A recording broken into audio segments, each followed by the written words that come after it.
I need to congratulate, as you all will, Justice Kaul for rendering a memorable discourse on one of iconic personalities in our judicial system. His Lordship has vindicated in full authenticity his sublimity of approach to critical issues. I am beholden to him. I do not know for what reason when people talk rationally, it is said they are talking out of the box. I strongly support his thought process. His thought process emanates out of firm conviction and a great rationale. And this for me is take home from this very important occasion. His Lordship has traversed all facets pertaining to late Justice J.S. Verma. And I would not take your time on that. For two reasons. One, making a demand on your time is unreasonable. And secondly, I will not be able to measure up to his level. I'm extremely humbled at this opportunity and the kind words that have been said about me. I'm grateful. My wife is not here. And my son-in-law and daughter made their absence to see I am comfortable. But they would not agree. I would indicate some facets of Justice Verma for the reason that while he was Chief Justice of Rajasthan High Court from 86 to 89, I happened to be very young President of the Bar, around 36, and I was in the Bar Council. And the relationship between the Bar and the Chief Justice is not always very congenial, sir, for a variety of reasons. Because a very rational approach of judges normally does not go down well with the Bar. And the Honorable Chief Justice here has agreed, which is a very healthy, wholesome endorsement and energizing me. But I can tell you, that was the most difficult period of Rajasthan High Court. And Justice Verma enforced sublimity, transparency, and accountability. His Lordship found a way out that original petitions will be handled by two judges. Something that was criticized, but within their hearts, every lawyer agreed that was the only solution at that point of time. For another good reason, I am beholden to late Justice J.S. Verma. I was arguing a case before him challenging Section 32 of the Evidence Act, that it is in violation, gross violation of Article 21. What a dying man had said can decide the fate of a living man. It was based, the challenge was based, premised on a report of a law commission in a European country. I was young. Perhaps he was impressed. And in open court he said, would you like to be senior? And the bench was, sir, Justice Verma, Justice Kasliwal, Justice Suresh Agrawal, all came to the Supreme Court. My dear friends, I had no idea what a senior was. So I indicated to the Honorable Chief Justice, the Honorable Chief Justice may be indulgent to give me a day's time to ponder over. His response matched my community response. Then you don't deserve to be one. And promptly I responded, make me one right now. That is how I was designated a senior advocate. When the file moved, sir, it was through that process. The junior most judge happened to be a session judge in one of the districts. So he had serious reservation on my being designated as senior advocate. Serious. Because I had argued 2 appeals. His conviction, the conviction which he recorded was upset. The accused were acquitted. And Lordships of the High Court made some observations also. I had no role in that. But he felt bad at the observations. So after I was designated senior and Justice J.S. Verma was appointed as Judge of the Supreme Court, I also moved to the Supreme Court and the, what is they call, sir, Lieutenant Delhi, on being elected Member of Parliament. Then he revealed to me that he told the junior most judge, it is not the lawyer's fault ever. Judges have their own approach. So for this reason also, I am greatly beholden to the late man.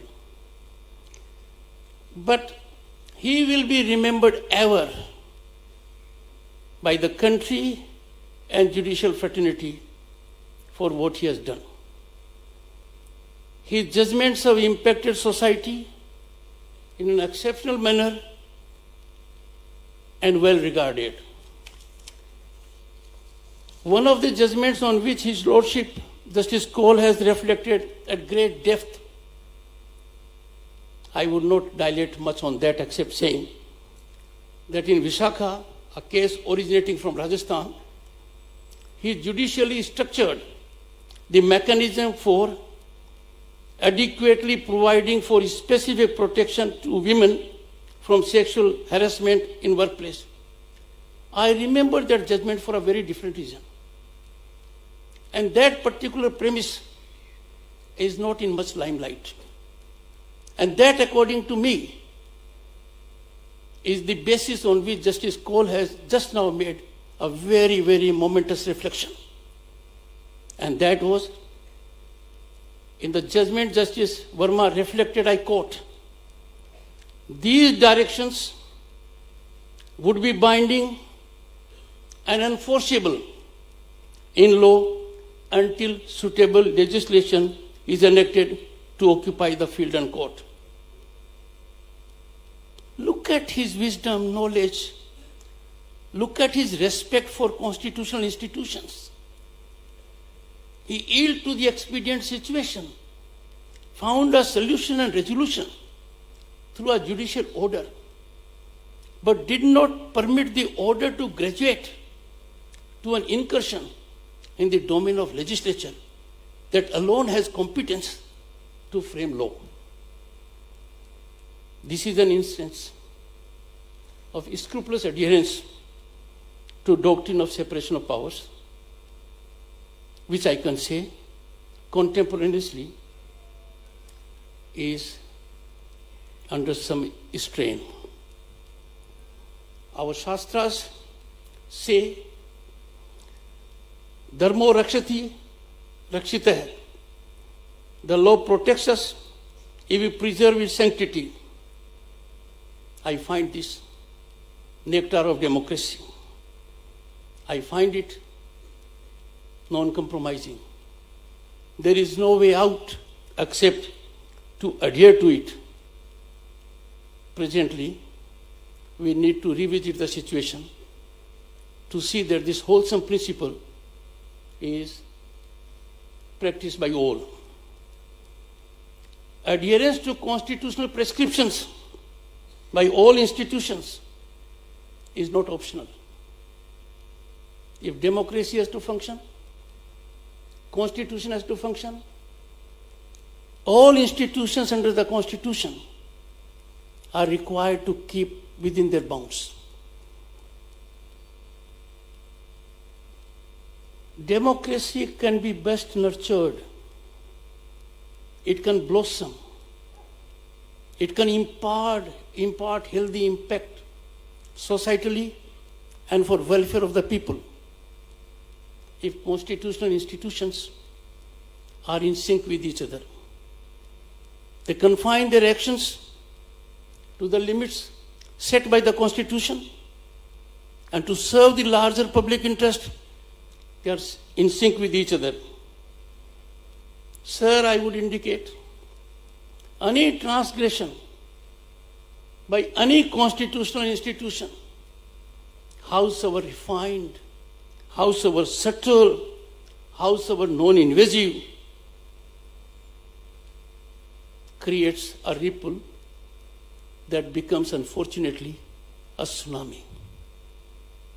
We have seen recently innocent observation of the court. And mind you, courts, judges sit from 10:30 to 4 o'clock. An observation which is no more than a small ripple is put in high decibel by media and creating all kinds of situations that certainly can't be called as wholesome. I would therefore strongly urge and appeal. The time now has come when a fresh look be taken so that all institutions, legislature, executive, and judiciary, confine to the role prescribed for them by the Constitution. This will be good for the institutions. This will be good for the country. This will help rule of law prevail rather than there being law by any one of these institutions or any other authority. I should not be misunderstood that I am focusing on one institution. All three institutions are on the same page. All three institutions, that is, legislature and executive as also judiciary, have to think within. And I am sure those at the helm of affairs will bestow attention on this very critical aspect so that our country, which is on the rise, continues in that journey. Sir, I am addressing Justice Cole in particular after being enthused, motivated, inspired by your discourse. We are passing through a phase, sir, where secrets are always open secrets.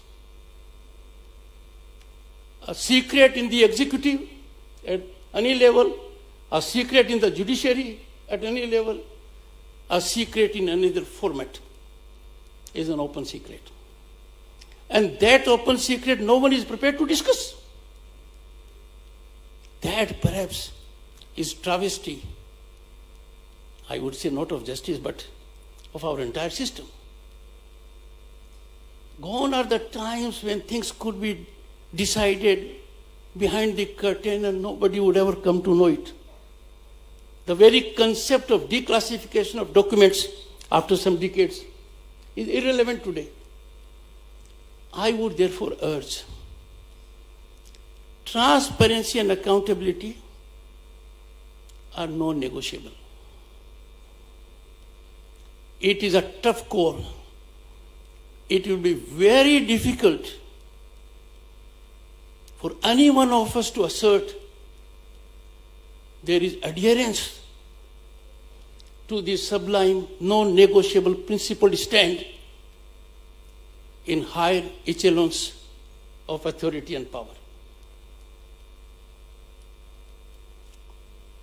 I recall I had a chance meeting with a celebrated judge of the US Supreme Court, who is no more, Justice Scalia, and had the occasion to go through one of his addresses in a university. And he was reflecting on power of judicial review. And he was reflecting that European courts have no idea the power of judicial review the American Supreme Court enjoys. I made an observation, sir. I am picking up courage from your address. He was not aware about Indian Supreme Court. We have enormous power of judicial review. Time has come for us to think. US Supreme Court initially started with 8 judges. Quickly they learned the number should be odd. So they made it 9. Still they are 9. They don't sit in benches. They sit as one court. And they are happy with the number. When I became a minister in 89 to 91 period, I went to a place in Parliament House where, sir, first Federal Court used to sit and then Supreme Court used to sit. So I directed someone, let me know how could you accommodate the litigants and lawyers in this small room. Because in Supreme Court we now see we hardly have any space in the corridor. And my lord's roster would indicate what happens. And I was amazed to learn. There were 8 judges initially, sir. They used to sit twice a day, twice a week, and for half day. And if we come across some of 8 judge bench decisions, it is during that period. Now, the thought process which has been slightly hinted by Justice Cole, very slightly, in a subtle manner, needs to be taken further. At independence, we were 36 crore, now we are 136. I strongly believe, as a tribute to democratic essence and requirement, that will of the people expressed through their representatives, that is the Parliament, must occupy primacy. A legislation that emanates, the role is not confined only to members of Parliament. They are representatives. I would not at this moment venture into another area that very distinguished members of the Constituent Assembly debated and deliberated all aspects of Constitution. But the composition of the Constituent Assembly may have to be gone into. But I have no doubt I can say so. Presently, our Parliament is far more representative than at any time in its history. People are participating vigorously in the election process.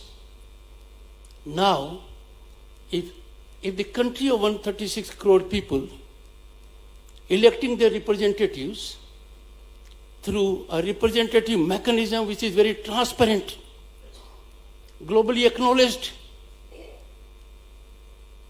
it must have due weightage. That, sir, is my humble request. Because only a giant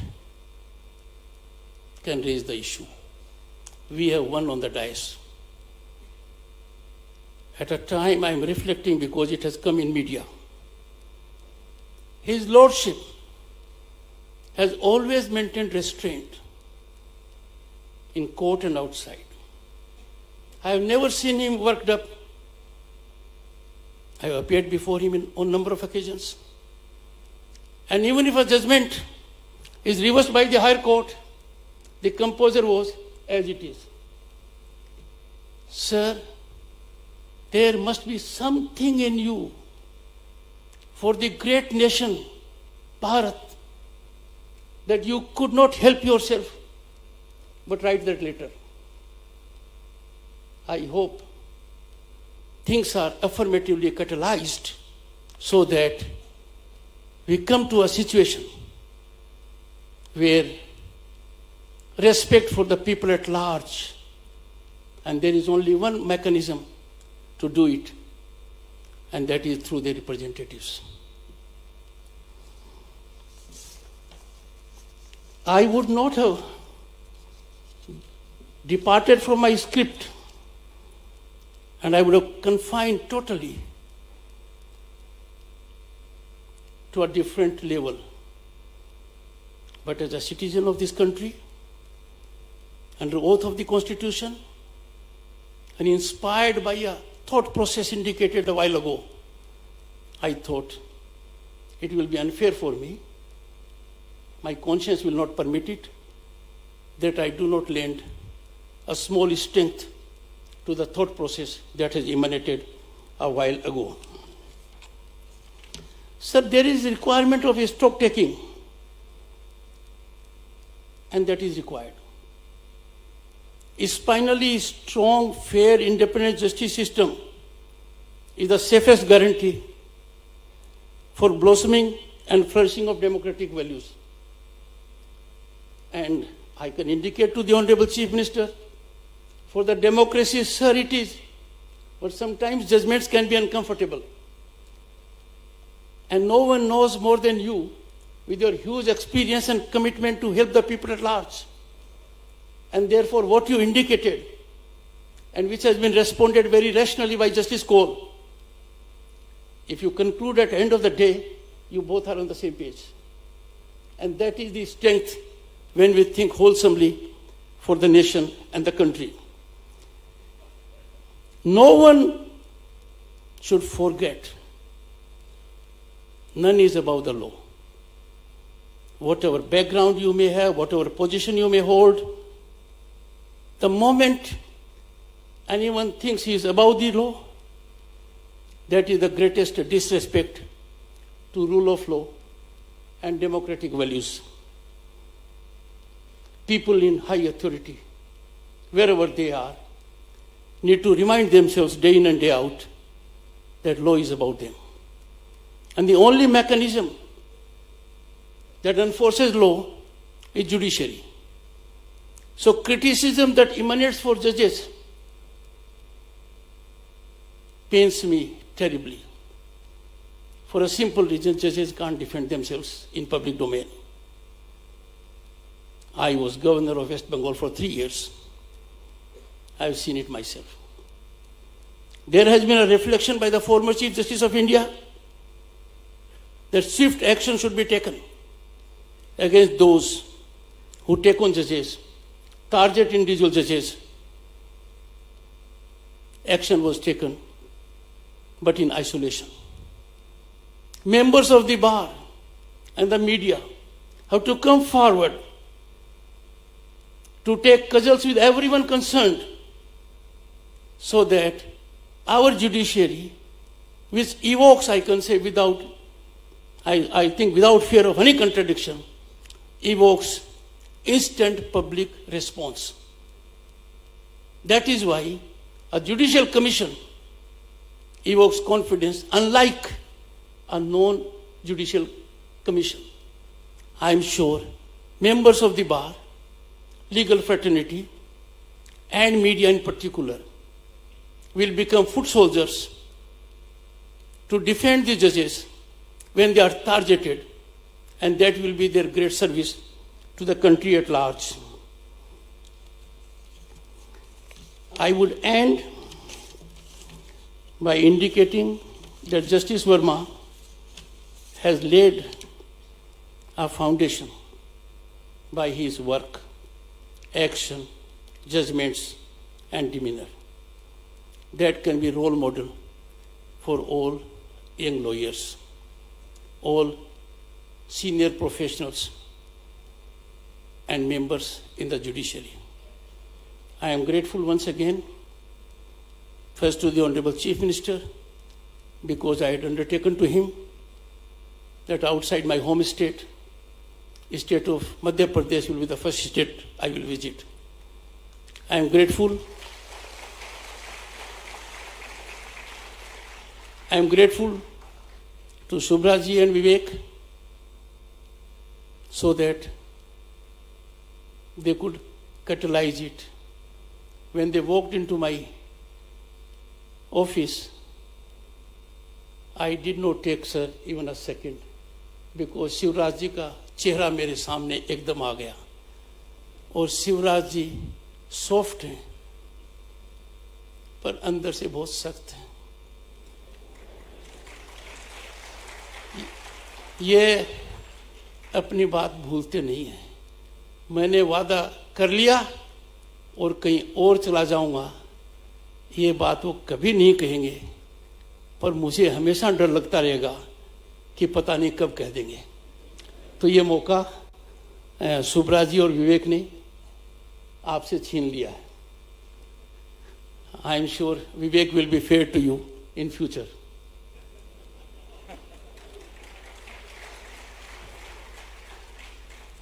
Once a lawyer, always a lawyer, so I am gratified to the legal fraternity in particular for being here in such a large number and outside, if I believe Vivek. Because Vivek has high credibility except that he is a member of Rajya Sabha.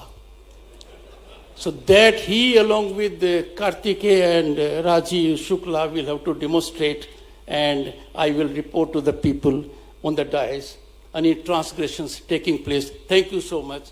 I am grateful. I am beholden.